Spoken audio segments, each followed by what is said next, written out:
నిజంగా ఇది కంటతడి పెట్టించే సన్నివేశం. ఎందుకంటే నిజంగా మనసున్న వాళ్ళు ఎవరైనా ఈ సన్నివేశం చూసిన తర్వాత కరిగిపోవాల్సిందే. ఎందుకంటే ఇక్కడ చూస్తున్న ఇద్దరు కూతుర్లు ఒక తండ్రి కథ ఇది. యాక్చువల్లీ ఆ తండ్రి ఎవరైతే ఉన్నారో ఆయనకు మానసిక పరిస్థితి బాలేక ఒక 6 ఏళ్ల క్రితం ఇంటి నుంచి ఎక్కడికో వెళ్ళిపోయాడు. చాలా చోట్ల వాళ్ళ ఫ్యామిలీ మెంబర్స్ అందరూ వెతికారు.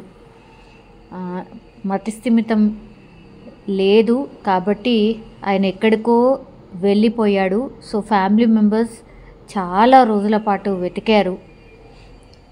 వెతికి ఆ తర్వాత వాళ్ళు ఏమనుకుంటున్నారంటే ఎక్కడైనా ఎవరికైనా కనిపించి ఉంటే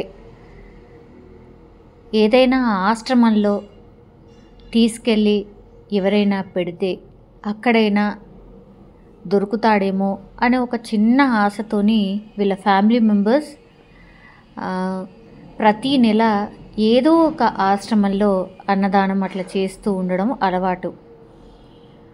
సో అందులో భాగంగా కూడా ఈ ఫ్యామిలీ మెంబర్స్ హైదరాబాద్లో వాళ్ళు ఉంటున్న ఇంటి చుట్టుపక్కల చాలా అనాథాశ్రమాల్లో వాళ్ళు ఎవ్రీ మంత్ అన్నదానం అట్లా చేస్తూ ఉంటారు. సో అక్కడ మా తండ్రి ఉంటాడేమో దొరుకుతాడేమో అనేటువంటి ఒక చిన్ని ఆశతో. సో ఈరోజు ఈ సన్నివేశం ఎక్కడ జరిగిందంటే హైదరాబాద్లో మాతృదేవోభవ అనాథాశ్రమానికి వీళ్ళ ఇద్దరు కూతుళ్ళు, అంటే ఇతను తండ్రి ఎవరైతే ఉన్నారో అతనికి ఇద్దరు కూతుళ్ళు. సో మ్యారేజ్ అయిపోయింది, మన్మళ్ళు కూడా ఉన్నారు. సో అన్నదానం చేయడానికని మాతృదేవోభవ అనాథాశ్రమానికి వచ్చారు.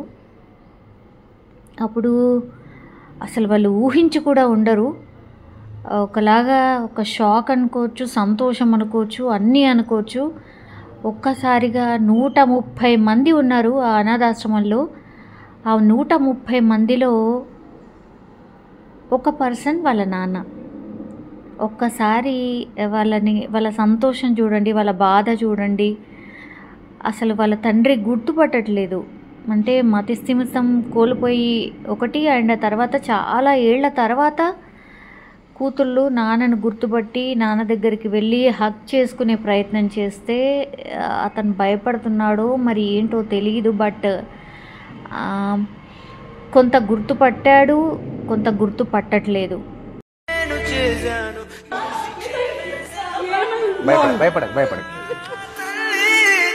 దాదాపు మనం ఒక 6 సంవత్సరాల క్రితం తీసుకురావడం జరిగింది.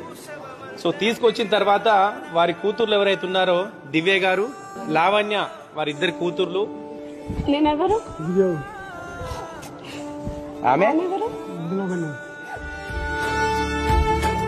సో అట్లాంటి పరిస్థితుల్లో ఇద్దరు కూతుర్లు ఏడ్చుకుంటూ నాన్న నాన్న అని పిలవడం. అండ్ అనాథాశ్రమాన్ని ఎవరైతే టేక్ కేరర్ ఉంటారో ఆయన చెప్తున్నాడు. చాలా సంతోషం అనిపించింది, నిజంగా బాధ కూడా అనిపించింది.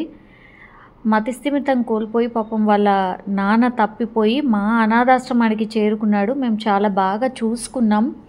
కాబట్టి వాళ్ళకు వెళ్ళేటప్పుడు కూడా అదే చెప్తున్నాడు, మేము చాలా బాగా చూసుకున్నామమ్మా, ఆడపిల్లలు కాబట్టి మీకు పెళ్ళిళ్ళు అయిపోయి అత్తవారింటికి వెళ్తారు, మీ హస్బెండ్ ఉంటారు, కాబట్టి ఇప్పుడు ఈ బాధ్యత అంతా మీ పైన ఉంటుంది. మరి మీరు ఎలా చూసుకుంటున్నారు ఏంటి అనేది ఖచ్చితంగా మేము ఎప్పుడూ కనుక్కుంటూనే ఉంటాం, బాగా చూసుకోండి అమ్మా అంటూ చాలా సంతోషంగా హ్యాపీగా ఆ అనాథాశ్రమం నుంచి తండ్రిని పంపించారు. వాళ్ళు గత 1-2 నెలల నుంచి కూడా అన్నదానాలు చేస్తున్నారు. ఇక్కడికి వచ్చి అన్నదానం అయిపోయిన తర్వాత మరి నిజంగా వాళ్ళ కూతుర్లు వచ్చి నా దగ్గర కన్నీరు పెట్టుకోవడం జరిగింది. మా నాన్నని ఎక్కడైనా వెతకండి, మేము ప్రతిరోజు వెళ్ళి వెతుకుతా ఉన్నాము, మా నాన్న ఎక్కడ రోడ్ల మీద కనిపించట్లేదు, నిజంగా మా నాన్న దొరికితే నేను ఖచ్చితంగా మా నాన్నగారిని చూసుకుంటానని ఒక ఆలోచన విధానం వాళ్ళు చెప్పినటువంటి మాటలు నాకు నిజంగా చాలా బాధ అనిపించింది. మా దగ్గరే ఉండింది, కాకపోతే మీరు చూసుకుంటారా లేదా అని అబ్జర్వేషన్ ఉంటుంది కంపల్సరీ. ఇప్పుడు పెళ్ళైన తర్వాత ఎవరు పట్టించుకోరు తల్లి, అట్లని ఖచ్చితంగా మీరు చూసుకుంటారని నాకు నమ్మకం కలిగిన తర్వాతనే మీకు హ్యాండ్ రియల్లీ ఆ కూతుళ్ళకు అసలు ఎంత సంతోషం అంటే మాటల్లో చెప్పలేం. రియల్లీ కొన్ని అనిపిస్తాయి సన్నివేశాలు చూసినప్పుడు, మిరాకిల్స్ జరుగుతాయేమో కొన్ని సందర్భాల్లో అనిపిస్తుంది. సో ఆశపడ్డం, ఎక్స్పెక్ట్ చేయడం తప్పేమీ కాదు, కానీ అదృష్టం ఉంటేనే మళ్ళీ ఇట్లాంటివి కొన్ని సందర్భాల్లో మాత్రమే ఇట్లాంటివి చూస్తూ ఉంటాం. బట్ మళ్ళీ విడిపోయినటువంటి ఆర్ కోల్పోయినటువంటి పర్సన్ని తిరిగి ఆ ఫ్యామిలీ పొందింది. నిజంగా చాలా అంటే చాలా సంతోషించే విషయం. మంచిగా ఆడుకోవాలి రోజు, సరేనా?